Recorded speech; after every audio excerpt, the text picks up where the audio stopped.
Masih ingat dengan artis lawas Tessa Mariska, kini lepas hijab demi pekerjaan.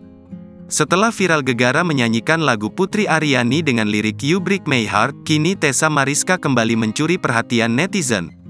Hal tersebut lantaran Tessa Mariska baru saja melepas hijabnya dengan alasan demi memenuhi pekerjaan.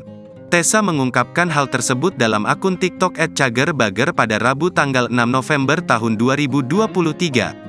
Untuk keperluan kerja saya melepas hijab saya, kata Tessa Mariska. Video itu memperlihatkan sosok Tessa yang tak lagi mengenakan hijab dan memamerkan rambutnya yang hitam dan ikal. Tessa juga terlihat percaya diri dengan penampilan baru tersebut. Wanita kelahiran 1978 ini pun menegaskan dirinya melepas hijab hanya untuk kepentingan promo karya terbarunya semata. Kepentingan buat promo aja sayang, aku bukan warteg yang buka tutup, ujar penyanyi era 1990-an ini. Namun dia tak memungkiri bahwa banyak orang terdekatnya justru menyebut dirinya terlihat lebih muda dengan melepas hijab. Hal ini justru membuat Tessa semakin goyah antara tetap memakai atau melepas hijabnya. Alhasil, momen Tessa Mariska buka hijab demi kepentingan pekerjaan ini mengundang reaksi para warganet. Download Tribun X sekarang, menghadirkan lokal menjadi Indonesia.